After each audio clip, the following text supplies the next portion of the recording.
चलिए, तो इस वीडियो के अंदर कुछ क्वेश्चन डिस्कस करेंगे। तो ये जो क्वेश्चंस है इससे आपकी इनइक्वालिटी के अंदर डेप्थ और बढ़ जाएगी, ठीक है। क्योंकि अब तक जो हमने क्वेश्चंस देखे थे वो स्ट्रेट फॉरवर्ड थे, उसके अंदर ज़्यादा कन्फ्यूजन करने वाले फैक्ट्स अवेलेबल नहीं थे।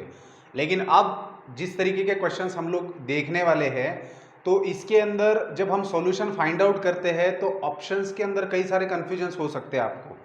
इसलिए बहुत ध्यान से छोटी छोटी चीज़ें होगी इसके अंदर जो आप लोग समझेंगे कि जिससे कितना आप कंफ्यूज हो सकते हो आंसर के अंदर। तो इन चीज़ों को इन क्वेश्चंस के हेल्प से हम लोग समझने की कोशिश करेंगे कि कितनी छोटी चीज़ें आपके आंसर के ऊपर असर कर सकती है, और अगर हम उन चीज़ों की तरफ नज़रअंदाज कर दें तो बिल्कुल हमारा आंसर गलत होना ही है। तो क्वेश्चन इस तरीके से फ्रेम किया होता है कि उसके आंसर में बहुत ज़्यादा सिमिलरिटीज होती है। जैसे अब ये क्वेश्चन मैंने लिखा हुआ है, अब इसके अंदर जो ऑप्शंस दिए हैं तो अगर 100 बच्चे इसको सॉल्व करते हैं तो 80% बच्चे जो है 80 बच्चे जो है इसमें इसके आंसर को चुनने में गलती कर सकते हैं।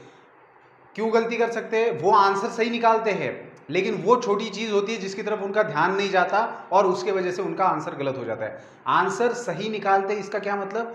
ऊपर ऊपर ऐसा दिखता है कि यही आंसर है, लेकिन उसमें एक छोटी सी बात छुपी होती है जिसको वो पकड़ नहीं पाते और उसके वजह से आंसर गलत हो जाता है, ठीक है। तो ऐसे क्वेश्चंस इस वीडियो के अंदर और आने वाले वीडियोस के अंदर भी डिस्कस किए जाएंगे जो इनइक्वालिटी के ऊपर डिपेंडेंट होंगे। तो ऐसे क्वेश्चंस की वजह से हमारा जो कॉन्सेप्ट होता है वो और ज़्यादा अच्छा बन जाता है। मतलब उस चीज़ को हम हर एक डायमेंशन से समझने की कोशिश करते हैं। तो जो हम लोगों ने इंटरवल्स एंड इनइक्वालिटी देखी है उसके ऊपर कुछ क्वेश्चंस भी हम लोगों ने सॉल्व किए हैं, लेकिन अब यहाँ से आगे जो क्वेश्चंस आएंगे वो आपके उस कॉन्सेप्ट को सभी एंगल से अच्छे तरीके से कवर करेगा, ठीक है। तो चलिए क्वेश्चन की तरफ बढ़ते हैं। क्या दिया है? हमें सॉल्यूशन सेट फाइंड आउट करना है इस इनइक्वालिटी के लिए।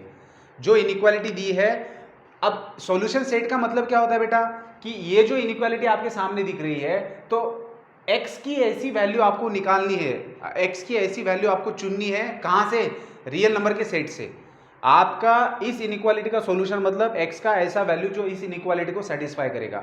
मतलब वो वैल्यू रियल नंबर में से कोई भी एक नंबर उठा के अगर हम देते हैं और x की जगह पर रखते हैं और अगर ये इनइक्वालिटी सेटिस्फाई होती है, सेटिस्फाई होने का मतलब क्या कि ये नंबर x का आपने कुछ नंबर रख दिया, मान लो x का वैल्यू आपने 1 रख दिया, तो क्या 1 रखने के बाद में यहाँ पर आने वाला नंबर इस नंबर से बड़ा है और यहाँ पर आने वाला नंबर इससे बड़ा है, तो क्या ये इनइक्वालिटी सेटिस्फाई होती है? अगर होती है तो वो उसका सोल्यूशन होगा। लेकिन ये हम लोग एक एक नंबर उठा के तो नहीं कर सकते क्योंकि रियल नंबर इनफाइनाइट है, तो इसके लिए ही हमने इससे पहले चीज़ें सीखी है, तो उनका यूज़ करते हैं और आप सोचते हैं कि इस इनइक्वालिटी को सॉल्व कैसे करें। सॉल्व कैसे करें मतलब सॉल्यूशन सेट निकालना है, मतलब x की वैल्यूज निकालनी है, ठीक है।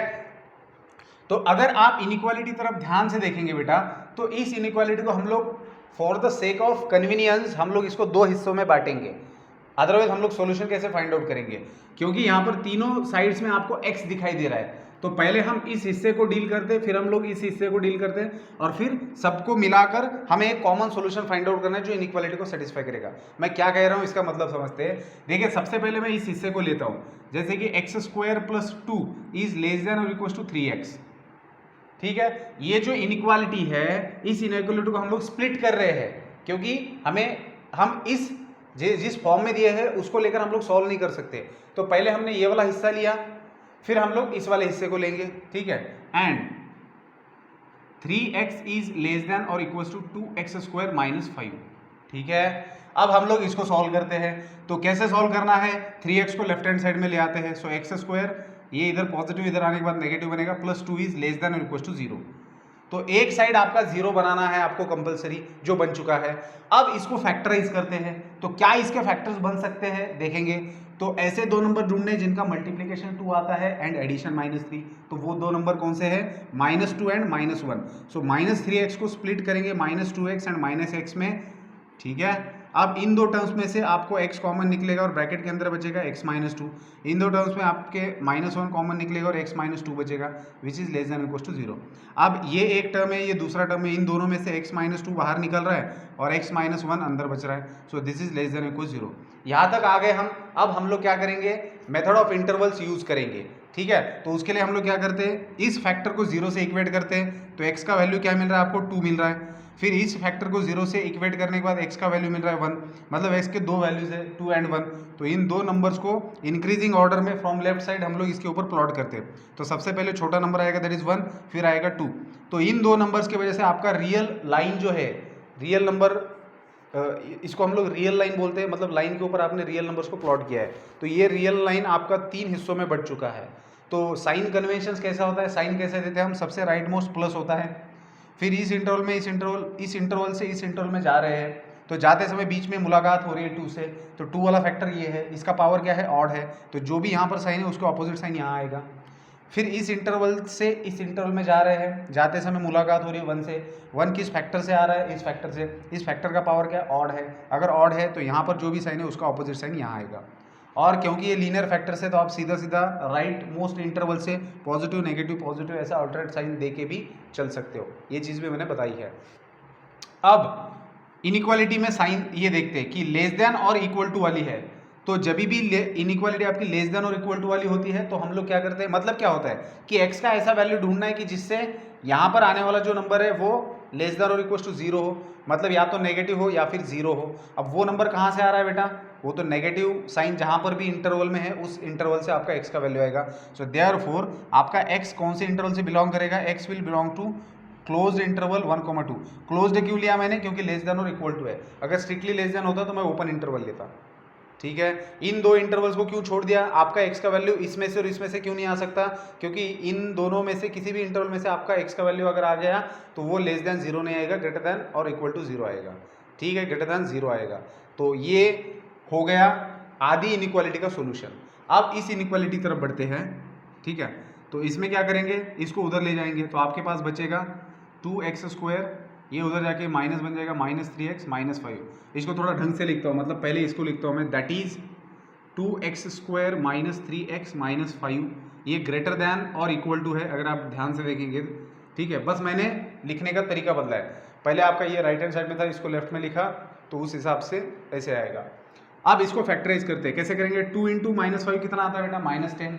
तो -10 के ऐसे दो फैक्टर्स जिनका मल्टीप्लीकेशन तो -10 आए लेकिन एडिशन -3, तो -5 and 2 are the factors. So -3x को हम लोग लिख सकते हैं -5x + 2x, -5 is greater than equal to 0। तो -3x को आपने -5x + 2x लिखा। अब इन दोनों में से क्या कॉमन निकलता है, x कॉमन निकल रहा है, ब्रैकेट के अंदर क्या बच रहा है 2x - 5, इन दोनों में से कुछ भी कॉमन नहीं निकलता तो 1 को कॉमन लिया, ब्रैकेट के अंदर बचा 2x - 5 and this is greater than equal to 0, ठीक है। अब ये एक टर्म है, ये दूसरी टर्म है, इन दो टर्म्स में से 2x - 5 कॉमन निकला तो ब्रैकेट के अंदर बच गया x + 1 which is greater than equal to 0। अब इंटरवल्स वाला मेथड ऑफ इंटरवल्स यूज करेंगे। सो इस फैक्टर को 0 के साथ इक्वेट करेंगे तो x का वैल्यू आपको मिलेगा 5/2, इस फैक्टर को 0 के साथ इक्वेट करेंगे तो x का वैल्यू मिलेगा -1। सो ये दोनों नंबर्स इंक्रीजिंग ऑर्डर से लेफ्ट में आएगा छोटा नंबर, फिर राइट में उससे बड़ा नंबर, क्योंकि ये दोनों लीनियर फैक्टर है तो राइट मोस्ट इंटरवल में पॉजिटिव फिर नेगेटिव फिर पॉजिटिव। अब आपका इनइक्वालिटी कैसा है, ग्रेटर दैन और इक्वल टू है, मतलब पॉजिटिव इंटरवल्स आपको लेना है, आपका x का वैल्यू कहाँ से आएगा, पॉजिटिव वाले इंटरवल से। So therefore x belongs to -∞ से लेकर तो -1, और क्योंकि ग्रेटर दैन इक्वल टू है तो -∞ ओपन एंड -1 क्लोज्ड आएगा, यूनियन करेंगे 5/2 से लेकर तो पॉजिटिव इन्फिनिटी, 5/2 आएगा क्लोज्ड, ठीक है। सो पॉजिटिव इन्फिनिटी, तो आप लोग इसको पॉज करके लिखेंगे। अब हुआ क्या बेटा, हमने इस इनइक्वालिटी को दो हिस्सों में बांट के इनइक्वालिटी का सॉल्यूशन निकाला, तो ये इनइक्वालिटी तभी सेटिस्फाई होगी जब आपका x का वैल्यू यहां से और इनमें से आना चाहिए, ठीक है। तो अब अगर आप यहां पर ध्यान से देखेंगे, मैं इसको हटा देता हूं अभी, ठीक है। अब अगर सॉल्यूशन की तरफ मैं देखूं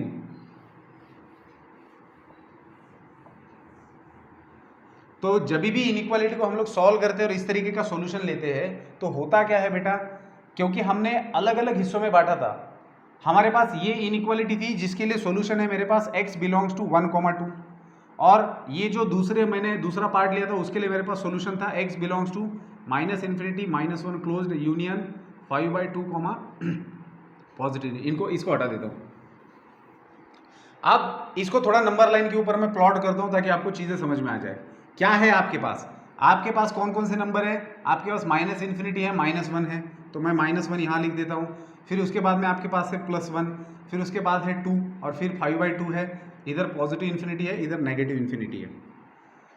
तो हमारा ये जो x का वैल्यू अगर इस इंटरवल से आता है, ये इंटरवल कौन सा है, तो 1 और 2 दोनों को ले सकते हो और उसके बीच का कोई भी नंबर ले सकते हो।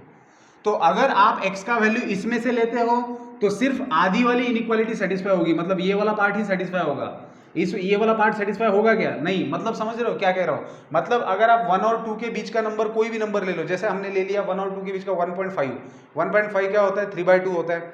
अगर आप 3/2 लेते हो तो ये वाला पार्ट सेटिस्फाई होगा, मतलब 3/2 अगर मैं x की जगह रखता हूं तो मुझे यहाँ 9/2 मिलेगा, यहाँ मैं 3/2 लगता हूँ और इन दोनों को कैलकुलेट करता हूँ तो आधी इनइक्वालिटी सेटिस्फाई हो जाएगी, मतलब ये वाला नंबर इससे ग्रेटर रहेगा अगर मैं इन दोनों के बीच का कोई भी नंबर लेता हूँ। लेकिन क्योंकि ये इनइक्वालिटी मैं जो भी x का वैल्यू लूंगा उस वैल्यू से पूरी इनइक्वालिटी सेटिस्फाई होनी चाहिए।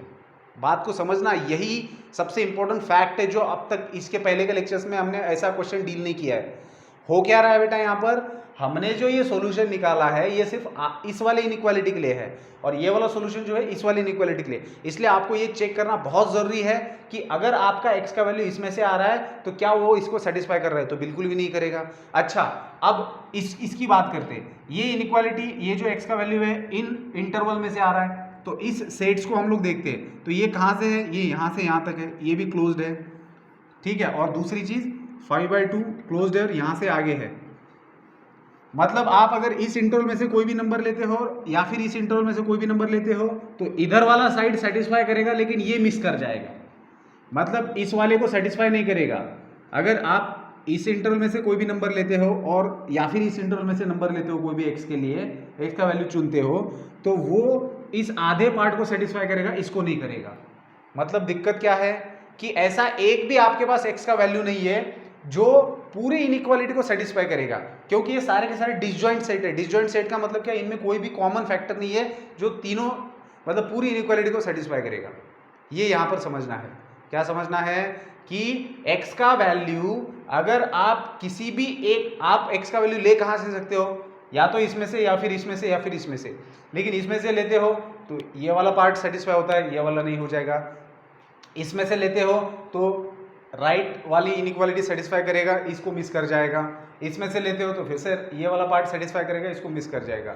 इसका मतलब क्या हुआ, इसका मतलब आपके पास पूरे रियल नंबर में से कोई भी ऐसा नंबर नहीं है जो इस पूरी इनइक्वालिटी को सेटिस्फाई करेगा। समझ आई बात, इसलिए इसका आंसर होगा फाई। ये जो सिंबल है बेटा इसको PHI, इसको फी मत पढ़ना, इसको फाई पढ़ा जाता है। सो ये फाई सिंबल है, ग्रीक लेटर है। तो ये नोटेशन है किस चीज़ के लिए, जो एम्प्टी सेट होता है। एम्प्टी सेट का मतलब ऐसा सेट जिसके अंदर कोई भी नंबर नहीं है। तो इस आपको क्या करना था, इस इनइक्वालिटी का सॉल्यूशन सेट निकालना था, मतलब ऐसा सेट निकालना था कि जिसके अंदर के नंबर्स इसको सेटिस्फाई करे। लेकिन ऐसा एक भी नंबर नहीं है, मतलब वो सेट क्या हो गया, एम्प्टी सेट हो गया। इसलिए इसका सॉल्यूशन क्या बनेगा, इसका सही ऑप्शन रहेगा फर्स्ट ऑप्शन, दैट इज 5। ठीक है, तो ये आप लोग अच्छे से समझेंगे और इसको लिख लेंगे। मैं नेक्स्ट क्वेश्चन लिखता हूँ। चलिए बेटा इस क्वेश्चन को सॉल्व करेंगे। तो अब ये भी दिखने में बहुत आसान लगता है, लेकिन इसमें भी एक छोटी सी चीज़ है, अगर उसको मिस कर गए तो आप गलत आंसर टिक कर सकते हो। क्योंकि इस क्वेश्चन का फॉर्मेट ही ऐसे होता है कि इसके अंदर सही आंसर और गलत आंसर में बहुत कम फर्क होता है। ठीक है, तो बहुत ज़रूरी है समझना इसको। तो चलिए, हमें सॉल्यूशन निकालना है इस इनइक्वालिटी का। इसका क्या मतलब होता है, मतलब मैं हर क्वेश्चन में इसलिए इस चीज़ का मतलब समझाता हूँ ताकि बेसिक चीज़ ना हट जाए दिमाग से, कि किसी भी इनइक्वालिटी का सॉल्यूशन निकालने का मतलब उसके अंदर जो वेरिएबल मौजूद है उस वेरिएबल को ऐसा वैल्यू देना जो उस इनइक्वालिटी को सेटिस्फाई करेगा। वो वैल्यू कहाँ से आएगी, रियल नंबर के सेट से। तो x को आपको ऐसा वैल्यू देना है रियल नंबर में से कि जो इस इनइक्वालिटी को सेटिस्फाई करेगा। सो सॉल्यूशन स्टार्ट करते, क्या करेंगे सबसे पहले तो x - 7 डिवाइडेड बाई x + 3 है, तो 2 को लेफ्ट में लाएंगे तो -2 बन जाएगा >0। क्यों लाया 2 को लेफ्ट में, क्योंकि एक साइड को 0 बनाना जरूरी है। ठीक है, क्यों बनाना है 0, क्योंकि हमारा स्टैंडर्ड फॉर्म ऐसा है। हमने इनइक्वालिटी का जो फर्स्ट क्लास देखा था, सॉरी फर्स्ट क्लास नहीं, जो मेथड ऑफ इंटरवल्स जहाँ से हमने देखा था, तो उसके अंदर हमने देखा था हमारे फैक्टर्स एक साइड में होते हैं और वो सारे फैक्टर्स का मल्टीप्लिकेशन या तो लेस देन और इक्वल टू जीरो होता है या फिर ग्रेटर देन और इक्वल टू जीरो। मतलब एक साइड हम लोग कंपलसरी जीरो बनाते हैं ताकि वो हमारे जनरल फॉर्म में आ सके, और फिर हम लोग मेथड ऑफ इंटरवल अप्लाई करते हैं। तो अब अगर इसको क्रॉस मल्टीप्लाई करते हैं, इसके नीचे कुछ नहीं मतलब 1 है, तो डिनोमिनेटर सेम करने के लिए क्रॉस मल्टीप्लाई करेंगे। x minus 7 minus 2 times x plus 3, क्योंकि बाहर माइनस है इसलिए मैंने ब्रैकेट दे दिया, divided by x plus 3 greater than 0। अब x माइनस 7 है, माइनस 2 से मल्टीप्लाई करेंगे तो minus 2x minus 6 divided by x plus 3 which is greater then 0। अब सिंप्लीफाई करते हैं न्यूमरेटर को, सो x माइनस 2x बचेगा माइनस x, माइनस 7 माइनस 6 हो जाएगा minus 13 divided by x plus 3 greater than 0। ठीक है, तो देखिए मैं फिर एक बार दोहरा दूँ, अगर यहाँ पर जो डिनोमिनेटर है वो आप तभी राइट हैंड साइड में ले जाके जीरो में उसको फेंक देंगे जब वो उसको सॉल्व करेंगे, तो आपको मतलब वो इनवैलिड हो हमारे लिए, मतलब कि अगर वो हमें कॉम्प्लेक्स नंबर के सेट की तरफ ले जाए तभी इसको हम लोग राइट हैंड साइड में ले जाके जीरो में फेंक देते हैं। ठीक है, अदरवाइज हमें इसको कंसिडरेशन में लेना होगा। अगर हम लोग मान लो कि अभी इस x प्लस 3 को राइट हैंड साइड में ले जाते हैं, या फिर कह सकते हो कि दोनों तरफ x प्लस 3 से मल्टीप्लाई करते हो, तो लेफ्ट हैंड साइड का x प्लस 3 निकल जाएगा और 0 इंटू एक्स प्लस 3 0 बनेगा। तो आप जो सॉल्व करेंगे वो आंसर आपका कंप्लीट आंसर नहीं होगा, वो आधा अधूरा आंसर हो जाएगा। इसका मतलब होता है आधा अधूरा, मतलब आपने सारे पॉसिबिलिटीज कंसिडरेशन में नहीं लिए, आपने इसको हटा दिया पिक्चर से, इसका मतलब आपने कुछ पॉसिबिलिटीज को हटा दिया। ठीक है, और फिर आंसर कंप्लीट नहीं होगा। तो डिनोमिनेटर को तभी हटाया जाता है जब वो कॉम्प्लेक्स नंबर के तरफ इशारा कर रहा हो, या फिर कह सकते हैं कि उसका वेरिएबल हमें कॉम्प्लेक्स नंबर, मतलब उसको इक्वेट करने के बाद में हम लोग करते क्या है, मेथड ऑफ इंटरवल कैसे यूज करते हैं, इन फैक्टर्स को हम लोग जीरो से इक्वेट करके यूज करते हैं।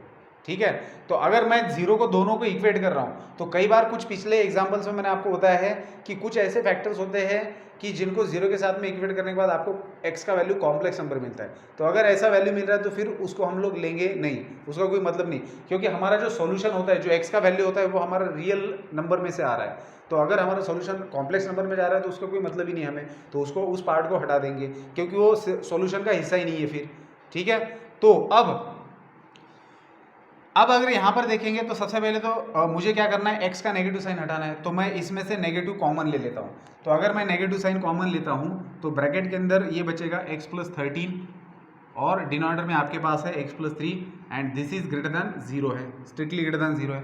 अब नेगेटिव से दोनों तरफ मल्टीप्लाई कर दिया तो आपके पास रहेगा x plus 13 divided by x plus 3, और क्योंकि नेगेटिव से मल्टीप्लाई करो तो इनइक्वालिटी रिवर्स हो रही है, 0 एज इट इज रहेगा, क्योंकि जीरो को नेगेटिव से मल्टीप्लाई करने के बाद फर्क नहीं। आप दोनों तरफ नेगेटिव से मल्टीप्लाई करेंगे, जब मैं कहता हूँ नेगेटिव से मल्टीप्लाई कर रहा हूँ तब इधर और उधर दोनों तरफ। अब क्या करना है, अब ये फैक्टर और ये फैक्टर दोनों फैक्टर है, तो इन दोनों फैक्टर को जीरो से इक्वेट करेंगे तो x का वैल्यू न्यूमरेटर से आ रहा है -13 और इसको करेंगे तो -3। अब इंटरवल्स बनानी है, रियल लाइन को स्प्लिट करना है, तोड़ना है रियल लाइन को, तो x के दो वैल्यूज आ रहे हैं। अब यहाँ पर भी छोटी सी बात है, दिमाग से निकल जाती है, इन दोनों में से छोटा कौन है, क्योंकि दोनों भी नेगेटिव नंबर है, तो जो दिखने में बड़ा होता है न्यूमेरिकली वो छोटा होता है नंबर लाइन के ऊपर। -13 छोटा है -3 से, इसलिए वो पहले आएगा, हम लोग इंक्रीजिंग ऑर्डर से लिखते हैं, फिर -3 आएगा क्योंकि -3 बड़ा है। अब क्योंकि दोनों भी लीनियर फैक्टर है, दोनों के पावर 1 1 है, तो सबसे राइट मोस्ट इंटरवल में पॉजिटिव आएगा, फिर नेगेटिव आएगा, फिर पॉजिटिव आएगा। जब लीनियर फैक्टर्स होते हैं तो अब साइन के बारे में सोचने की कोई ज़रूरत नहीं है, राइट मोस्ट इंटरवल में पॉजिटिव लिखिए, फिर नेगेटिव लिखिए, फिर पॉजिटिव, ऐसा alternate negative positive negative positive करते जाइए, पॉजिटिव नेगेटिव पॉजिटिव नेगेटिव ऐसे। ठीक है, लेकिन ये कब, सिर्फ जब लीनियर फैक्टर्स हो। अगर पावर कुछ और दिए हैं फिर साइन कन्वेंशंस के बारे में सोचना है जो मैंने बताया है। ठीक है, अब इनइक्वालिटी की तरफ जाएंगे तो ये जो पार्ट है लेफ्ट हैंड साइड का, ये लेस देन 0 आना है, तो ऐसी कौन सी x की वैल्यूज है कि जिनके लिए ये लेस देन 0 आएगा। लेस देन 0 का मतलब नेगेटिव वैल्यू आनी चाहिए, जो भी आप x का वैल्यू यहाँ पर रखेंगे तो उससे आपको लेफ्ट हैंड साइड नेगेटिव मिलना चाहिए, तो वो तो आपको मिलेगा जहाँ पर नेगेटिव साइन दिया उस इंटरवल के बीच से अगर आप वैल्यू लेते हो तो। इसका मतलब क्या हुआ, हमारा सोल्यूशन आ रहा है ये स्ट्रिक्टली लेस देन है, सो x बिलोंग्स टू -13, -3। ठीक है, तो क्या ये हमें ऑप्शन में दिखाई दे रहा है, तो बिल्कुल दे रहा है, तो इसमें तो कोई गुंजाइश ही नहीं थी। ठीक है, क्यों क्योंकि अभी देखना यहाँ पर स्ट्रिक्टली लेस देन है, इसलिए आपको ज़्यादा आंसर ढूंढने में दिक्कत नहीं आई है, क्योंकि आपका जो -3 है वो आप इंटरवल में ले नहीं, एक्स का वैल्यू जो है वो -3 दे नहीं सकते आप एक्स को, इसलिए ये सही आंसर है -13, -3। अब अगर मान लो कि इसी इंटरवल के अंदर ये अगर ग्रेटर दैन और इक्वल टू 2 होता, तो बाद में आप जब ये सारा प्रोसेस करते तो ये लेस देन इक्वल टू 0 बन जाता। जब आप ये लेस देन और इक्वल टू 0 करते तो वहाँ पर आपका ये जो ओपन इंटरवल है ये चला जाता क्लोज्ड में, और क्लोज में अगर आप -3 का वैल्यू लेते तो डिनोमिनेटर 0 बन जाता, और जब भी डिनोमिनेटर 0 बनता है किसी x के वैल्यू के लिए तब वो एक्सप्रेशन वैलिड नहीं होता है, क्योंकि डिनोमिनेटर अगर 0 बनता है तो वो इन्फिनिटी आता है। तो ऐसे सिचुएशन में अगर मान लो क्वेश्चन ऐसा होता तो आपको, क्योंकि यहाँ पर अगर ग्रेटर दैन और इक्वल टू भी 0 दिया है तो भी आपको -3 को हटाना पड़ता, आपको वहाँ पर ओपन ही इंटरवल लेना पड़ता। लेकिन खैर उसके बारे में सोचिए मत, वो आगे आएगा आपको, ठीक है। तो इसका आंसर क्या रहेगा फिर, C will be the correct answer. इसमें अभी ज़्यादा कन्फ्यूजन नहीं था, ये स्ट्रेट फॉरवर्ड था क्वेश्चन। मुझे ऐसा लगा कि इसमें वो वाला कंडीशन आएगा लेकिन नहीं आया, ठीक है, इसलिए इस क्वेश्चन में कुछ ज़्यादा था नहीं। तो आप लोग इसको पॉज करके लिखना अच्छे से, मैं नेक्स्ट क्वेश्चन लिखूंगा तब तक। चलिए समझते इस क्वेश्चन को। The set of values of x which satisfies in equations. तो आपको ऐसे x की वैल्यूज़ को निकालना है, ऐसे x के वैल्यूज़ को फाइंड आउट करना है जो इस इनइक्वालिटी को भी सेटिस्फाई करेगा और इसको भी, मतलब दोनों को एक साथ सेटिस्फाई कराना है। तो आपको क्या करना पड़ेगा फिर, पहले तो हम इस इनइक्वालिटी को सॉल्व करेंगे, फिर इस इनइक्वालिटी को सॉल्व करने के बाद x की कुछ वैल्यूज़ होगी जो इसको सेटिस्फाई करेगी, फिर इसको सॉल्व करेंगे, x की कुछ वैल्यूज होगी जो इसको सेटिस्फाई करेगी। अब उन दोनों में से जो कॉमन वैल्यूज होगी x की, उनको आपको लेना पड़ेगा कि जो दोनों भी इनइक्वालिटीज को सेटिस्फाई करेगी। तो यहाँ पर ये चीज़ आपके लिए नहीं है, इसके पहले आपके पास एक ही इनइक्वालिटी होती थी। वैसे इस वीडियो की शुरुआत में जो पहला क्वेश्चन मैंने लिया उसमें भी यही चीज़ थी, बस वहाँ पर दोनों इनइक्वालिटीज को साथ में ले रखा था तो हमने उसको स्प्लिट किया था, या दोनों इनइक्वालिटीज अलग अलग दी है। तो पहले दोनों को भी सॉल्व करेंगे, दोनों का सॉल्यूशन निकालेंगे, फिर दोनों में जो कॉमन आता है जिसको सेट थ्योरी में इंटरसेक्शन ऑफ टू सेट कहा जाता है, ठीक है। जब आप दो सेट्स में से कॉमन एलिमेंट निकालते हो जो दोनों भी सेट्स में मौजूद है तो उसको कहा जाता है intersection of two sets. Basically हम लोग करते क्या है, जब मैं इस इनइक्वालिटी का सॉल्यूशन निकाल रहा हूं तो मैं सॉल्यूशन सेट ही तो फाइंड आउट कर रहा हूं। एक्स की एक थोड़ी ना वैल्यू मिलती है हमें, एक पूरा इंटरवल होता है जिसमें इन्फिनिट वैल्यूज होते हैं, तो इंटरवल का मतलब सेट ही तो है। फिर इस इनइक्वालिटी को सॉल्व करूंगा तो मुझे एक और सेट मिलेगा, समझ रहे हो बात को। तो उन दोनों सेट्स में से जो कॉमन एलिमेंट्स होते हैं उनको एक सेट में लेना है, और वो जो कॉमन एलिमेंट्स वाला सेट बनता है वो दोनों को भी सेटिस्फाई करता है। तो हम लोग कह सकते हैं कि वो ऐसी एक्स की वैल्यूज है जो दोनों को सेटिस्फाई करे, क्योंकि डिमांड वो है, कहते हैं कि set of values of x which satisfies in equations, दोनों इन इक्वेशंस को साइमल्टेनियसली सेटिस्फाई करेगी, ऐसी आपको एक्स की वैल्यू निकालनी है। आप लोग बेटा linear equation in two variable solve करते हो ना, आप दो इक्वेशंस को साइमल्टेनियसली सॉल्व करने का मतलब क्या होता है, जब मैं आपको बोलता हूं कि बेटा x + 5 = 3 इस इक्वेशन के सॉल्यूशन बताइए, तो क्योंकि ये एक ही इक्वेशन है तो इसको x + y = 3 ये एक ही इक्वेशन है, ठीक है। तो इसको कितने सॉल्यूशन है हमारे पास, इनफाइनाइट। लेकिन मैं कहता हूं कि x - y = 5, अब इन दोनों को एक साथ सॉल्व कीजिए तब आपको मिलता है एक ही सॉल्यूशन, समझ रहे हो। जब आप इस एक इक्वेशन को, अकेले इक्वेशन को सॉल्व करते हो तो ये रिप्रेजेंट करता है लाइन, और लाइन के ऊपर जितने पॉइंट्स होते हैं सारे के सारे उसके कोऑर्डिनेट्स इसके सॉल्यूशन होते हैं। मतलब आपको ऐसे दो नंबर ढूंढने होते हैं x एंड y कि जिनका एडिशन 3 आए, ऐसे तो आपको इन्फिनिट पेयर्स मिलेंगी, इसलिए जब एक ही के बारे में सोचते हो तो आपको इन्फिनिट सॉल्यूशन मिलते हैं। लेकिन जब आप दोनों को इकट्ठा सोचते हो, मतलब ऐसे एक्स वाई ढूंढिए कि जिनका एडिशन 3 आए और उन्हीं का सब्ट्रैक्शन 5 भी आए, समझ रहे हो। तो जब आप दो इक्वेशन को एक साथ सॉल्व करते हो तो तब कहा जाता है कि सॉल्विंग साइमल्टेनियस इक्वेशन, दोनों को एक साथ सॉल्व किया जाता है, तब आपको जो सॉल्यूशन मिल रहा है तो वो दोनों इक्वेशन को सेटिस्फाई करेगा। तो ऐसा एक ही नंबर मिलता है, क्यों, क्योंकि ये भी एक लाइन को रिप्रेजेंट करता है, ये एक लाइन को रिप्रेजेंट करता है, तो दोनों लाइन जहां पर इंटरसेक्ट होती है वो जो पॉइंट ऑफ इंटरसेक्शन होता है वो दोनों इक्वेशन को सेटिस्फाई करता है। तो ये आप लोगों ने पढ़ा है, मैं आपको कंपेरेटिवली बता रहा हूँ कि साइमल्टेनियस जब आप ये करते थे तब आपको ये कहा जाता था कि सॉल्व साइमल्टेनियसली, मतलब एक साथ सॉल्व कीजिए। इसका क्या मतलब होता है, इसका मतलब होता है कि दोनों का मतलब ऐसा सॉल्यूशन फाइंड आउट कीजिए, ऐसी एक्स और वाई की वैल्यू निकालिए कि जो दोनों इक्वेशन को सेटिस्फाई करेगी, समझे। तो ये होता है साइमल्टेनियसली मतलब। अब यहाँ पर भी वही बात हुई है, यहाँ दो इक्वेशन थे, यहाँ दो इनइक्वालिटीज है। इक्वेशन का मतलब यहाँ पर इक्वल का साइन था दोनों भी एक्सप्रेशन के अंदर, यहाँ पर इनइक्वालिटीज है। तो बस इन दो इनइक्वालिटीज को साइमल्टेनियसली सॉल्व करना है।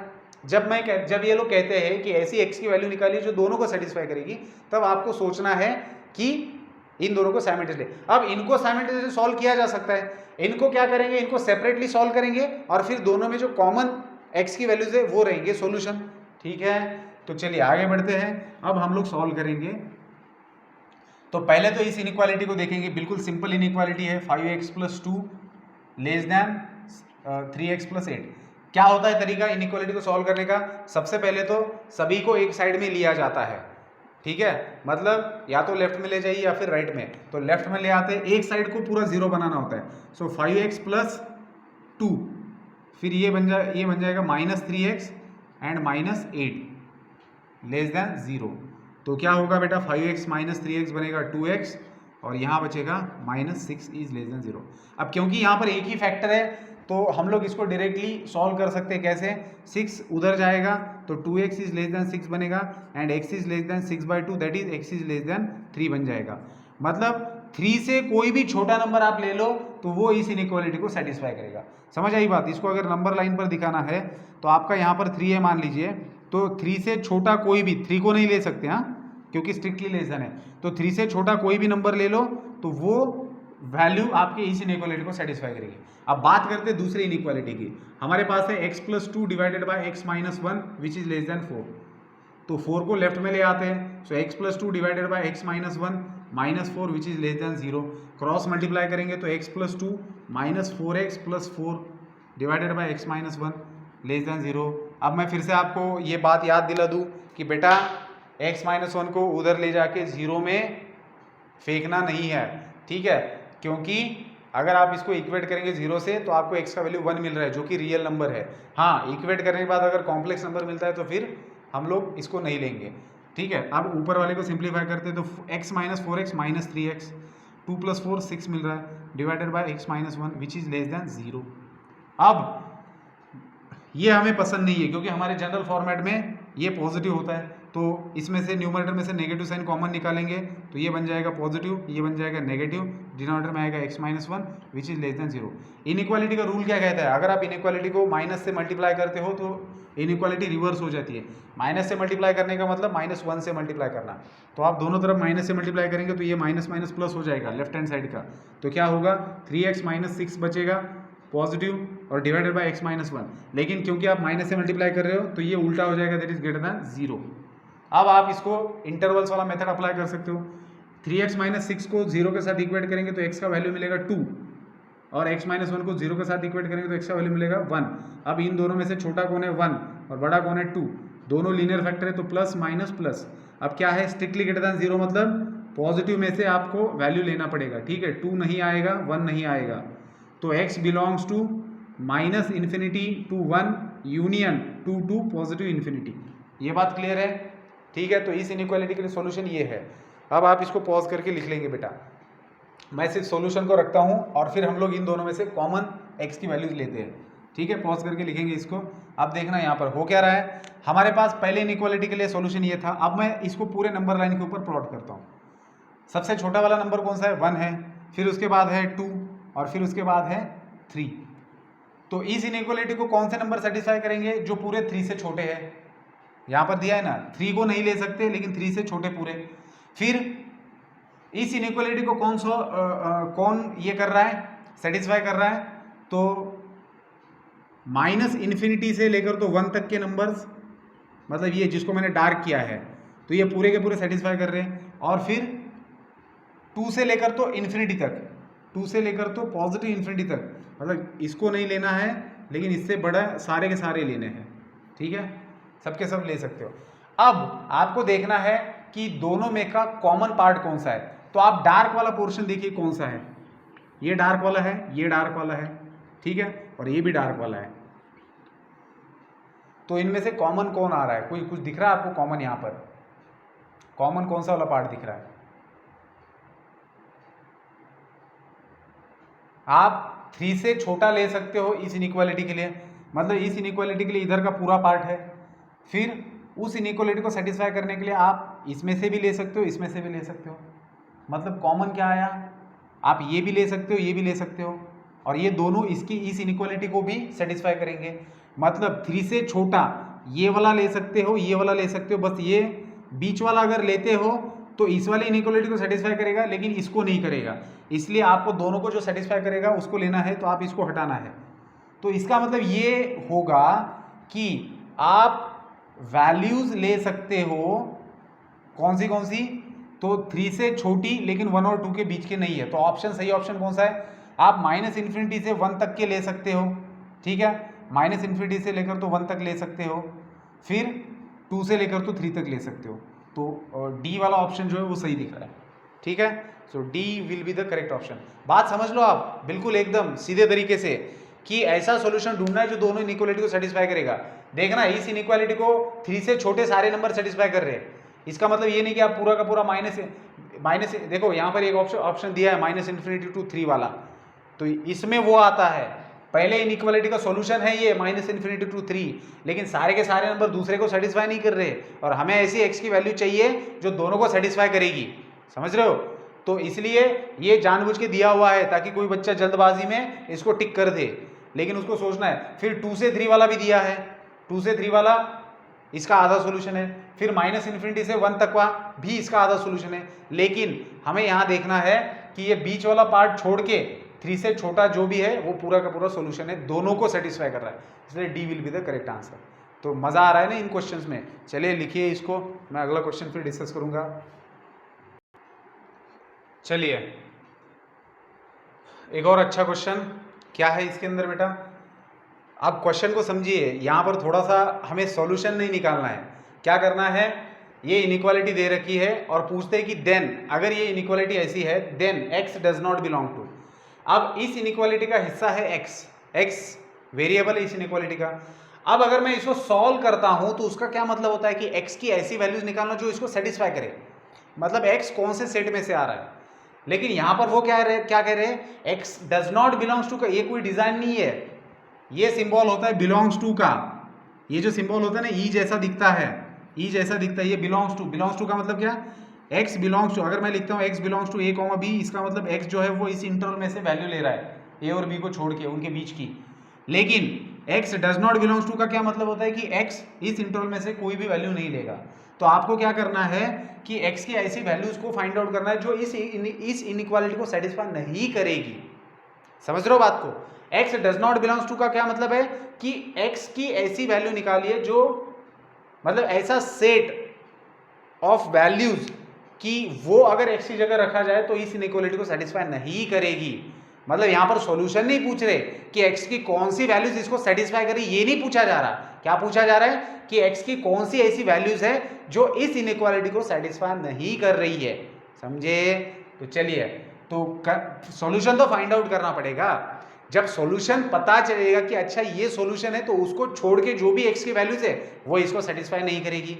कैसे, देखिए पहले तो हम इसका सॉल्यूशन फाइंड आउट करते हैं। कैसे करेंगे, तो सारे के सारे फैक्टर्स दे रखे हैं। अब यहाँ पर एक और चीज ध्यान में रखनी, ये भाई साहब को उल्टा पुल्टा कर दिया है। 4x में से कांस्टेंट सब्ट्रैक्ट होना चाहिए हमारे जनरल फॉर्मेट के अनुसार। तो हम लोग क्या करेंगे, इस ब्रैकेट में से माइनस को कॉमन निकालते हैं। तो माइनस को अगर कॉमन निकालते हैं इस ब्रैकेट में से, तो आपके पास बचेगा -x इंटू ये 4x - 3 बनेगा और ये x + 1। ये समझते हो ना, माइनस कॉमन निकालना। इस ब्रैकेट में से माइनस कॉमन निकाला तो अंदर के साइन चेंज हो जाते हैं, -4x बनेगा प्लस और ये बनेगा -3 और डिवाइडेड बाय आपके पास है 2x - 5 which is less then 0। ठीक है, तो नेगेटिव से अगर आप मल्टीप्लाई कर देते हो इसको, नेगेटिव से अगर मल्टीप्लाई कर देते हो तो कुछ नहीं होगा, इनइक्वालिटी रिवर्स हो जाएगी। तो ये नेगेटिव हट जाएगा और इनइक्वालिटी रिवर्स हो जाएगी। तो नेगेटिव से मल्टीप्लाई करने का मतलब क्या, लेफ्ट हैंड साइड का नेगेटिव हट जाएगा और इनइक्वालिटी रिवर्स हो जाएगी। तो दोनों तरफ -1 से मल्टीप्लाई करते हैं, जिससे -1 प्लस बनेगा लेफ्ट में, दैट इज कुछ इस प्रकार से। और ये ग्रेटर देन 0 बन जाएगा। कैसे ग्रेटर देन आया, समझ आई बात, क्योंकि इनइक्वालिटी है, -1 से मल्टीप्लाई कर रहे हो। अब ये सारे के सारे फैक्टर्स हैं, बिल्कुल मायूस बैठे हुए हैं, इनको 0 के साथ इक्वेट करेंगे और x की वैल्यू प्राप्त करेंगे, जिससे आप इंटरवल्स बना सकते हो रियल लाइन के ऊपर। तो x को 0 के साथ इक्वेट किया तो x = 0 1 मिला, इसको 0 के साथ में इक्वेट किया तो x इज इक्वल टू मिल जाएगा 3/4, इसको 0 के साथ इक्वेट किया तो -1 मिलेगा, और इसको 0 के साथ इक्वेट किया तो 5/2 मिल रहा है। ठीक है, तो इनको इंक्रीजिंग ऑर्डर से आप नंबर लाइन के ऊपर प्लॉट करेंगे। तो सबसे पहले आता है बेटा नेगेटिव नंबर जो सबसे छोटा है इन चार में से, फिर इससे -1 से बड़ा आता है 0, फिर 3/4 उससे बड़ा है, और 3/4 से बड़ा है 5/2। तो क्योंकि सारे लीनियर फैक्टर से इसलिए साइन स्कीम के बारे में सोचना नहीं है, सीधा राइट मोस्ट जो इंटरवल है उसमें पॉजिटिव साइन, फिर नेगेटिव, फिर पॉजिटिव, फिर नेगेटिव, फिर पॉजिटिव। सही है, चलिए तो ये इंटरवल्स बन चुकी है। पूरा रियल लाइन 5 हिस्सों में बट चुका है, 1 2 3 4 5 हिस्सों में। अब इनमें से इस इनइक्वालिटी को सेटिस्फाई करने वाले कौन से वो देखना है। तो इनइक्वालिटी में साइन क्या है, स्ट्रिक्टली ग्रेटर देन, मतलब x की ऐसी वैल्यूज यहाँ पर रखनी है जिससे वैल्यू पॉजिटिव आ जाए, मतलब जहां जहां पॉजिटिव साइन दिख रहा है वो वाली इंटरवल्स रहेंगी सॉल्यूशन सेट। लेकिन हमें क्या पूछा है कि सॉल्यूशन कौन नहीं है, कौन सी ऐसी वैल्यूज है जो इसको सेटिस्फाई नहीं कर रही है। x does not belongs to, अगर x आप पॉजिटिव इंटरवल में से लेते हो तो वो इस इनइक्वालिटी को सेटिस्फाई करेगा, लेकिन आप नेगेटिव इंटरवल में से लेते हो तो इस इनइक्वालिटी को सेटिस्फाई नहीं करेगा। मतलब x कहां से आना चाहिए, so x does not belongs to, x कहां से बिलोंग नहीं करना चाहिए, तो -1 और 0 एंड 3/4 5/2। तो इसमें से कहां पर ऑप्शन दिख रहा है आपको, देखिए -1 से 0 वाला दिख रहा है क्या, नहीं दिख रहा है, फिर 3/4 से 5/2 वाला दिख रहा है क्या, नहीं दिख रहा है। इसका मतलब इसमें से कोई भी ऑप्शन सही नहीं है, so none of this will be the answer. अब बात ध्यान में रखना, जानबूझ के आंसर कैसे दिए है, -∞ टू -1, मतलब -∞ टू -1। तो अगर इस इंटरवल में से आप वैल्यू लेते हो, देखिए अगर मुझे इसका सॉल्यूशन निकालने के लिए कहते तो सॉल्यूशन क्या होता, सॉल्यूशन होता x बिलोंग्स टू, इस इनइक्वालिटी का सॉल्यूशन क्या होता, जितनी भी पॉजिटिव इंटरवल है वो होती। तो पॉजिटिव इंटरवल क्या है, -∞ टू -1 यूनियन, फिर 0 to 3/4 union, 5/2 to infinity, positive infinity. तो ये तो सॉल्यूशन है इस इनइक्वालिटी का। So x belongs to this, अगर आप x इन इंटरवल में से लेते हो तो इनइक्वालिटी सेटिस्फाई होगी, लेकिन हमें क्या चाहिए, x does not belong to. तो देखिए जानबूझकर सारे के सारे ऑप्शन ये दे रखे हैं, -∞ टू -1 दिया है, 0 टू 3/4 दिया है, 5/2 टू इन्फिनिटी दिया है, ताकि बच्चा तीनों में से किसी एक को मार्क कर दे और उनका काम बन जाए। फंसा देंगे बच्चों को, लेकिन बच्चे फंसेंगे क्या, नहीं फंसेंगे। क्यों, क्योंकि बच्चों को पता चल चुका है कि भैया क्वेश्चन हर बार, मतलब ऐसा नहीं कि अंधे के जैसा क्वेश्चन पढ़ रहे हैं कि x बिलोंग्स टू ही पूछा होगा, ऐसा नहीं है। क्वेश्चन में देखना है कि x does not belongs to पूछा है, तो इनमें से किसी भी इंटरवल में से हमारा नंबर नहीं आएगा। ठीक है, तो कौन सा आएगा, या तो -1,0 में से आएगा, या फिर 3/4 से लेकर तो 5/2 तक। तो ऐसा हो सकता है कि क्वेश्चन में अगर ऑप्शन बदल दे आप, एक ऑप्शन ऐसा भी दिया जा सकता है बेटा, जानबूझ के कंफ्यूज करने के लिए, कि एक ऑप्शन में ये तीनों का भी यूनियन दे रखा है, मतलब ये पूरा का पूरा एक ऑप्शन दिया है, फिर एक ऑप्शन दिया है -1/2 से 0, फिर दूसरा ऑप्शन दिया 3/4 से 5/2, और लास्ट ऑप्शन में लिखा है कि बोथ बी एंड सी, इसको बी बोला है, इसको सी बोला है ऑप्शन, और बोथ बी एंड सी बोला है। तो ये सारे खेल बनाए जा सकते, किए जा सकते क्वेश्चन फ्रेम करते वक्त, तो इसको आपको ध्यान में रखना है। ठीक है, तो इसको आप लिख लेंगे, तो आंसर क्या होगा, नन ऑफ दिस। क्योंकि बेसिकली इसका आंसर क्या है, x कहाँ से नहीं आना चाहिए, तो x इसमें से नहीं आना चाहिए, इसमें से नहीं आना चाहिए, दोनों में से एक भी इंटरवल नहीं दिख रही है। तो जो भी ऑप्शंस दिए हैं वो सारे के सारे सॉल्यूशन सेट है बेसिकली। तो none of this will be the answer of this question. लिखेंगे इसको पॉज करके, फिर अगला क्वेश्चन डिस्कस करेंगे। चलिए बेटा, ये क्वेश्चन जो है इसको मार्क करके रखना, क्योंकि इसमें एक और छोटी चीज़ की तरफ आपका ध्यान लाया गया है, इसकी तरफ आपको ध्यान देना है। क्या, देखिए इसमें बहुत आसानी से बच्चा फंस सकता है इसका आंसर फाइंड आउट करते वक्त, क्योंकि इनइक्वालिटी आसान है, लेकिन आंसर ढूंढते समय कहाँ फंस सकते हो इसके बारे में सोचना है। देखिए अब क्या होता है, आपको सॉल्यूशन सेट निकालना है, मतलब x का वैल्यू निकालना है जो इस इनइक्वालिटी को सेटिस्फाई करेगा। इनइक्वालिटी बहुत सिंपल है। क्या दिया है, x⁴ divided by x-2 whole square, मतलब दो ही चीज़ें, दो ही फैक्टर्स दिए हैं, तो इन दोनों को 0 के साथ इक्वेट करेंगे। ये पावर को सोचना नहीं होता बेटा, पहले भी मैंने बता चुका है आपको, सिर्फ ब्रैकेट के अंदर जो है फैक्टर्स है उसको देखना होता है। तो x को 0 के साथ इक्वेट किया तो 0, और x-2 को 0 के साथ इक्वेट किया तो 2, तो बिल्कुल दो ही नंबर मिले हैं, तो 0 छोटा है, 2 बड़ा है। तो और अच्छा, अब ये लीनियर फैक्टर्स नहीं है, राइट मोस्ट इंटरवल में आप पॉजिटिव लिख दिया। अब इस इंटरवल में से इस इंटरवल में जा रहे हो तो 2 से मुलाकात हो रही है, तो 2 इस फैक्टर से रिलेट करता है, इससे रिलेटेड है, और इसका पावर है E1। तो अगर E1 पावर है तो जो पहले साइन था वही रहेगा, चेंज नहीं होगा। अब इस इंटरवल में से इधर जा रहे हो तो 0 रिलेट कर रहा है इससे, तो इसका पावर भी इवन है, इसका पावर भी इवन है। अब इसका पावर इवन है मतलब साइन वही रहेगा जो पहले था। अब अगर आप इनइक्वालिटी की तरफ देखेंगे तो आपको ये जो लेफ्ट हैंड साइड में पार्ट दिख रहा है, आपको x का ऐसा वैल्यू लिखना है, ढूंढना है जिससे ये वाला पार्ट ग्रेटर देन 0 बन जाए, मतलब इसका वैल्यू पॉजिटिव आए। तो सारे के सारे इंटरवल पॉजिटिव है, मतलब पूरा रियल लाइन ही इसका सॉल्यूशन होगा। ऐसा थोड़ी ना लिखेंगे आपकी x बिलोंग्स टू, क्या लिखना है आपको, x बिलोंग्स टू -∞ टू 0, फिर यूनियन 0 टू 2, फिर यूनियन 2 टू इन्फिनिटी। ऐसा लिखेंगे तो बेहतर है, क्योंकि अगर आप इस भूल में जाएंगे कि पूरा रियल, क्योंकि यहाँ पर ऐसा ओपनली दिख रहा है ऊपर ऊपर कि पूरा रियल लाइन ही इसका सॉल्यूशन है, लेकिन क्योंकि स्ट्रिक्टली ग्रेटर देन है इसलिए एंड पॉइंट जो है जहाँ पर रियल लाइन बट रही है, जहाँ स्प्लिट हो रही है, वो पॉइंट लेने हैं या नहीं लेने हैं उसके बारे में सोचना है। ठीक है, तो आंसर में ऑप्शन में जानबूझ के फंसाने की कोशिश की है। देखिए पहला ऑप्शन आर दिया है, जो बच्चा जल्दबाजी करता है ना, अशांत होता है माइंड से, वो क्या कहेगा, अरे वाह वाह वाह पूरा रियल लाइन ही पॉजिटिव दिख रहा है, तो पूरा रियल लाइन ही सही ऑप्शन है, फंस गया। क्यों? क्योंकि इनइक्वालिटी में देखिए डिनोमिनेटर में x-2 दिया है, अगर पूरा रियल लाइन लेते हो तो अगर 2 को सॉल्यूशन में लिखते हो, 2 को सॉल्यूशन में लिखते हो तो 2 - 2 0 बन जाएगा, डिनोमिनेटर 0 बना तो इनइक्वालिटी इनवैलिड हो जाएगी, क्योंकि डिनोमिनेटर 0 आएगा तो इसका वैल्यू इन्फिनिटी बन जाएगा। ठीक है, फिर एक और चीज, अगर x का वैल्यू 0 लेते हो तो x का वैल्यू 0 लेंगे तो न्यूमरेटर 0 है तो पूरा रेशो, पूरा जो ये p/q फॉर्म है, ये पूरा एक्सप्रेशन 0 बन जाएगा, लेकिन 0 इज नॉट ग्रेटर देन 0, मतलब x का वैल्यू 0 भी नहीं हो सकता, 2 भी नहीं हो सकता। 0 और 2 को छोड़ के पूरा आप कोई भी नंबर ले सकते हो, और वही यहां से समझ में आ रहा है। आप इसको दूसरे तरीके से कैसे लिख सकते हो, इसको भी, इसके बारे में मैंने बताया था आपको एकदम शुरुआत में कि अगर x belong to these intervals, इसका मतलब क्या हो रहा है, 2 0 ओपन है मतलब 0 को इंक्लूड नहीं किया है, 2 ओपन है मतलब 2 को इंक्लूड नहीं किया है, बाकी सारे नंबर से रियल नंबर। तो आप ऐसा करो ना, इसको लिखो रियल नंबर पूरा आ रहा है, बस उसमें से 2 नंबर हटाए गए हैं 0 एंड 2, तो रियल नंबर के सेट में से इन 2 को हटाया, मतलब ये माइनस कर दिया, इन 2 को हटा दिया, तो जो बचा वो पूरा इसका सोल्यूशन है। इसलिए कई बार बच्चे कंफ्यूज होकर सिर्फ 2 को हटाने के बारे में सोचते हैं, लेकिन दोनों भी हटेंगे तो ये रहेगा सही ऑप्शन। सो ये सेट है जिसमें से अगर आप वैल्यू, इसका मतलब समझ रहे हो, ये मैंने पहले भी समझा दिया आपको, पहले फिर से बताता हूँ। r - 0,2, r का मतलब क्या होता है, set of real number, r denote करता है सेट ऑफ रियल नंबर में से। तो क्या x की वैल्यू सारे रियल नंबर है? नहीं, x की वैल्यू बस सेट ऑफ रियल नंबर में से इन दोनों को छोड़ना है, बाकी सारे के सारे आप x का वैल्यू ले सकते हो, जिससे ये इनइक्वालिटी सेटिस्फाई हो जाएगी। ठीक है, तो सही ऑप्शन समझ में आया। चलिए लिखेंगे, फिर आगे का क्वेश्चन देखते हैं। एक और अच्छा क्वेश्चन, इसको भी मार्क करके रखना।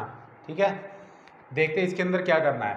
तो आपको पूछा है number of positive integer satisfying this inequality. तो सबसे पहले तो इस इनइक्वालिटी को सॉल्व करेंगे, मतलब ऐसे कौन से x के वैल्यूज है जो इस इनइक्वालिटी को सेटिस्फाई कर रहे हैं, फिर वो जो भी x की वैल्यूज है उनमें से कितने पॉजिटिव इंटीजर है उनको गिनेंगे और इसमें से सही ऑप्शन ढूंढेंगे। तो पूछते हैं कि ऐसे कितने पॉजिटिव इंटीजर्स हैं जो इस इनइक्वालिटी को सेटिस्फाई कर रहे हैं। ठीक है, तो बेटा इसको सॉल्व तो करेंगे। अब अगर आप देखेंगे तो थोड़ा इसको सिंप्लीफाई किया जाए, न्यूमरेटर में x+2 है तो ठीक है, x² - 2x, अब ये जो x² - 2x + 1 है ना, तो ये बेटा x - 1 का होल स्क्वायर है, दिख रहा है आपको, x - 1 के होल स्क्वायर को एक्सपांड करेंगे तो ये मिलता है। सो आप x² - 2x + 1 को x - 1 होल स्क्वायर लिख सकते हो। क्यों ऐसा लिखा है? क्योंकि मुझे उसके फैक्टर्स बनाने ही है।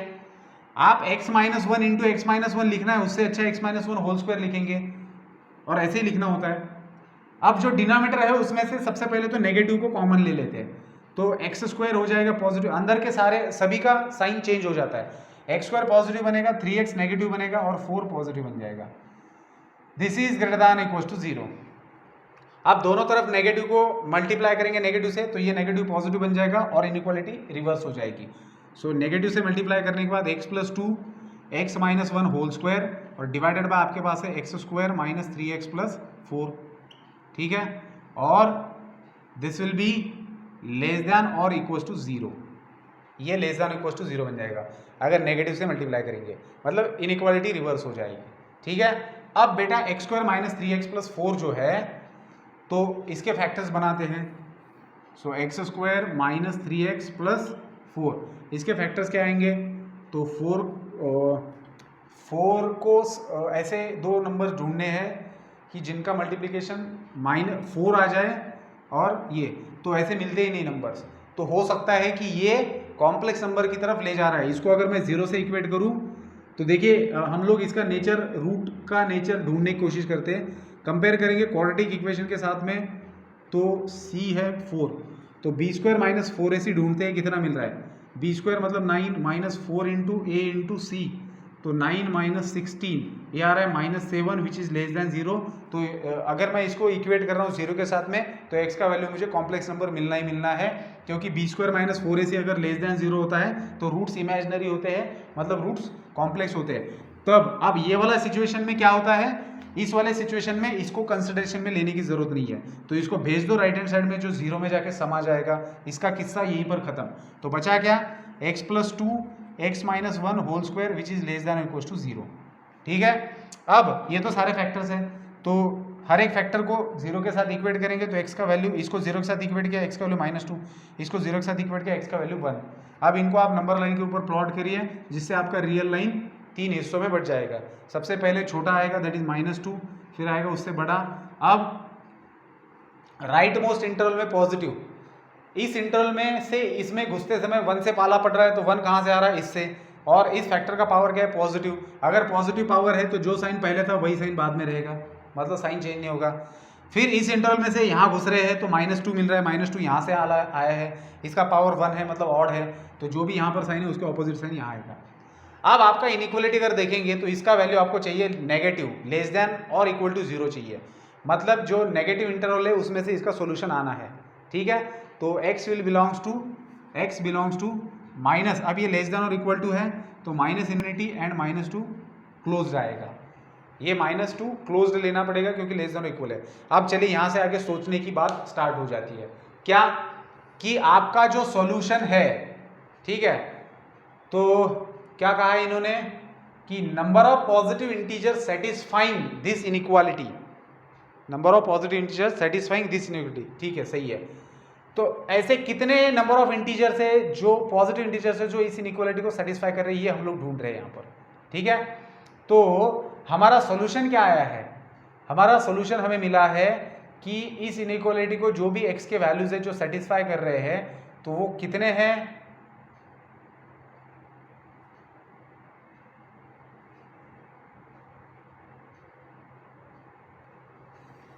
पॉजिटिव इंटीजर चाहिए, तो हमारा तो सॉल्यूशन तो पूरा -2 से लेफ्ट में आ रहा है, मतलब पूरा नेगेटिव आ रहा है। बात समझ लो, यहीं पर कंफ्यूजन होने वाला है। हमें ऐसे x ढूंढने हैं, हमने सॉल्यूशन तो ढूंढ लिया, सॉल्यूशन का सेट कौन सा है, x की वैल्यू कहां से लेनी है जो इस इनइक्वालिटी को सेटिस्फाई करेंगी, -2 को भी ले सकते हो और -2 से सारे छोटे नंबर, ये पूरा आपका सॉल्यूशन सेट है जो यहाँ पर लिखा है। लेकिन क्या इस सॉल्यूशन सेट में कोई पॉजिटिव इंटीजर मौजूद है, बिल्कुल नहीं, क्योंकि -2 से छोटे सारे नेगेटिव है। तो फिर आंसर क्या होगा, आपको लगेगा कि एक भी पॉजिटिव इंटीजर नहीं है तो 0 आंसर। यहीं पर हम लोग गलती कर बैठते हैं। क्यों, यहां पर ये सोचना है कि जो हमारा सॉल्यूशन है वो अगर यहीं पर सीमित होता है तो बात ठीक है। इसके पहले ऐसा एक क्वेश्चन हमने सॉल्व किया है, हमें यहां पर एक चीज की तरफ ध्यान देना है कि हमारी जो इनइक्वालिटी है वो लेस देन और इक्वल टू 0 है, मतलब लेफ्ट हैंड साइड का वैल्यू, ऐसे x के कौन से वैल्यूज है जिनके लिए लेफ्ट हैंड साइड का वैल्यू लेस देन और इक्वल टू 0 आएगा। तो बेटा अगर मैं x की जगह 1 रखता हूं तो ये फैक्टर 0 बन जाता है, इसका मतलब ये जो लेफ्ट हैंड वाला पार्ट है वो 0 से इक्वेट करेगा अगर मैं x का वैल्यू 1 रखता हूं। तो ये तो सॉल्यूशन है ही, लेकिन इसके साथ में सिंगलटन 1 को भी लेना पड़ेगा। ऐसा एक क्वेश्चन हमने पहले देखा है, मतलब अगर मैं इस इनइक्वालिटी का सॉल्यूशन ढूंढने जा रहा हूं तब अगर मैं इतना ही सॉल्यूशन लिखता हूं तो मेरी गलती है। मुझे यहां पर ध्यान देना है कि क्या 1, क्योंकि आपका इनइक्वालिटी कैसा है उससे समझ में आता है कि 1 भी इसको सेटिस्फाई करेगा। क्यों, क्योंकि यहाँ, हाँ, अगर यहाँ पर स्ट्रिक्टली होता तो फिर बात खत्म थी, फिर तो आंसर 0 ही था। जीरो का मतलब क्या, आपके पास ऐसा एक भी पॉजिटिव इंटीजर नहीं है जो इस इनइक्वालिटी को सेटिस्फाई करेगा। लेकिन यहाँ अगर आप देखेंगे तो क्योंकि यहाँ पर ग्रेटर देन और इक्वल टू है तो उसके वजह से 1 जो है that is the part of our solution, और 1 तो पॉजिटिव इंटीजर है, मतलब एक ही ऐसा पॉजिटिव इंटीजर है जो सॉल्यूशन बन रहा है। सो आंसर रहेगा, कितने नंबर ऑफ पॉजिटिव इंटीजर है, तो 1 सॉल्यूशन है, लेकिन नंबर ऑफ पॉजिटिव इंटीजर्स कितने हैं, एक ही है, और वो कौन है, वो ये है। So there is only one positive integer which satisfies this inequality, and that's why they have asked us to find number of positive integers which will satisfy this inequality। तो वो कितने हैं, बस एक ही है, तो आंसर रहेगा बी। अच्छा क्वेश्चन था, ठीक है बेटा, तो लिखेंगे इसको। चलिए हम लोग क्या करते हैं बेटा, यहाँ पर रुक जाते हैं क्योंकि 50 मिनट पूरे हो चुके हैं। इस 50 मिनट के वीडियो को आपको देखने में सवा घंटे के आसपास टाइम लगता है, तो एक दिन में इतना काफ़ी होता है, क्वेश्चंस के आंसर भी लिखने होते हैं, ठीक है। तो मिलते हैं नेक्स्ट वीडियो में जिसके अंदर और अच्छे अच्छे क्वेश्चन डिस्कस करेंगे। Good bye.